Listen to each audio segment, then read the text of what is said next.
on the experiencing of it, yes, I completely understand that. No problem.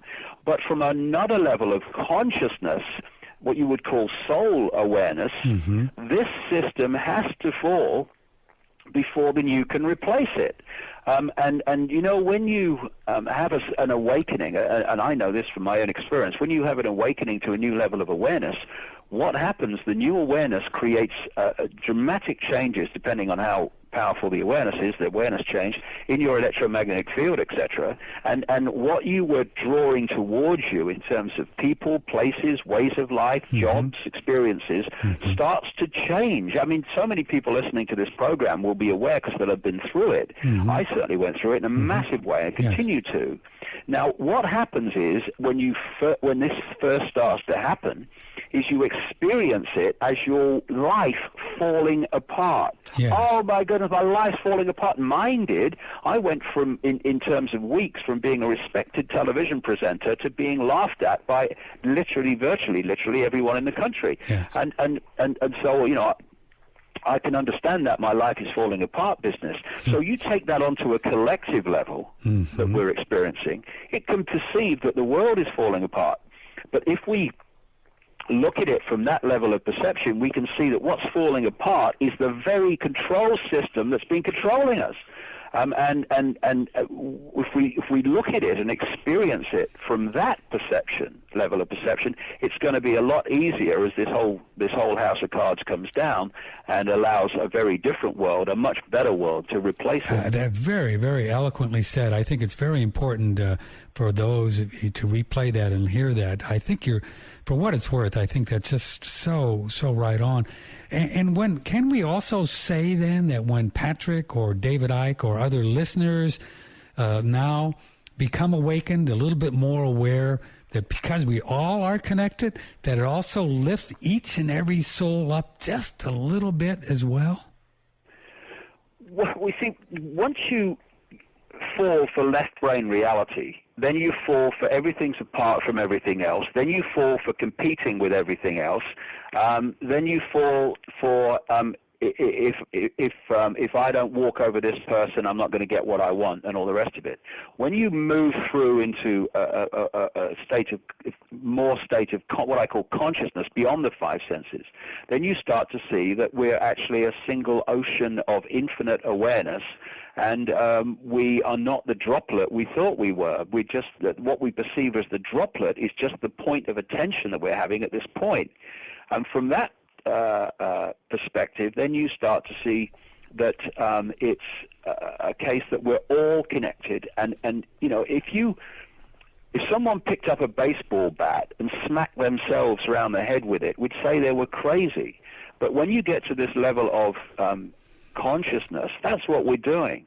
When we're causing harm to other people, manipulating other people, then we're actually doing it to ourselves. And in the end, there'll be, within this reality, the law of cause and effect. I don't think that operates throughout infinite reality. I don't, but it certainly seems to operate here.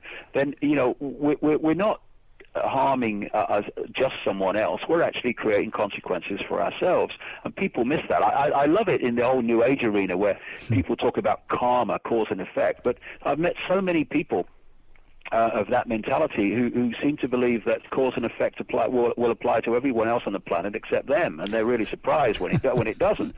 And they say things like, "Oh, it must be meant to be." Well, maybe it's not meant to be. Maybe this is a consequence for your or an effect for your cause. I mean, you know, we all have to look at that. Yeah. Okay, I'm going to take one final email because this is kind of key. I think maybe will help a lot of people.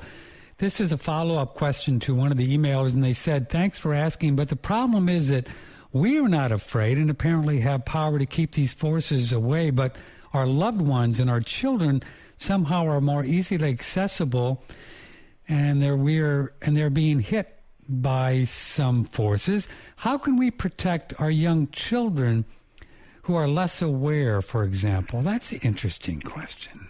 Well, I must say, first of all, I've said this many times over the years, I really feel for children and young people today because the control system has this plan to have this world as a globally centralized world dictatorship, an Orwellian global state.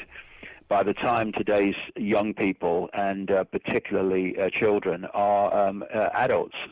And so they are targeting now, more than any group in society, young people and particularly children, with food additives and the manipulation through education and so-called entertainment and all this stuff, because they want complete control of their perception. Another big area, and I go into this in the new book in a big way at one point, because it's 714 pages, so I go into a lot of things in a big way. But the way that we're being drugged, you see, Aldous Huxley, who was connected into the control system through the Fabian Society in London, which is a major strand in this web. He wrote a book published in 1932 called Brave New World, in which he talked about how children would no longer be produced by their parents. They'll be produced by state hatcheries, etc., and how drugs would be used to make people, in effect, he used this phrase later in life in a speech, love their servitude. And what we're seeing now, and I did this research and for the book, the levels of psychoactive, psycho-changing drugs that children are being given now in America, Britain, around the world is staggering. And they're creating and inventing things like attention deficit disorder to justify it. Now, this is an interesting thing. I said this in my last book. When you look at the graph of so-called childhood behavior problems, and you look at the so-called attention deficit disorder, and you look at the rising graph of additives in food, particularly aimed at children and the young, the graphs go up together like they're magnetically connected. Of course they do, because one's causing the other. Now, this is what I found. I did this in my last book.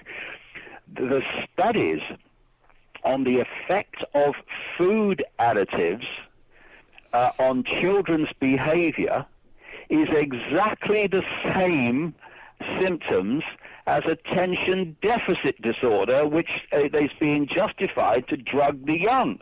So they're giving them this poisonous cocktail called food. It's affecting their ability to concentrate, etc., and then they're saying they've got attention deficit disorder, so give them the Prozac or whatever. And so this is a massive targeting of the young. What we need to do as adults is, first of all, to communicate this information to young people as much as we can, so they become streetwise. And I tell you, some of the major groups that or group of people that come to my website and read my books and come to are young people, and that's fantastic, because they need to know this as much as, if not more than, anyone. And the other thing, as parents and as adults, we challenge this stuff constantly. When the doctor says, "Oh, we must," no, he's not having it.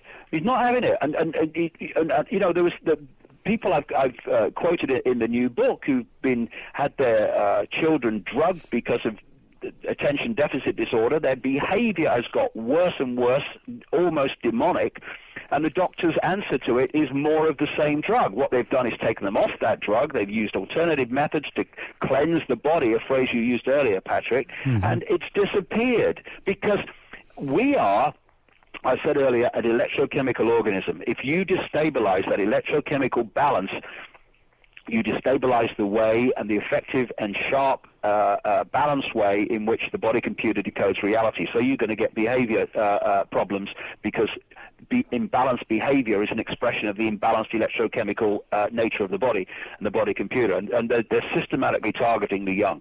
So when children demand this thing off the telly they've seen on the adverts, and all the kids say it's great, and you look at the contents and you go, whoa, no way. And if a child don't like it and thinks, oh, you're a bad mum or you're a bad dad, well, fair enough, because what you're giving them is a great gift of not destabilizing them electrochemically. We can do all this stuff, and also communicate to other parents, and you can't make people, and nor should we make people look at this and see the validity of it, but I have a great phrase I've been using for years: you can't unhear something.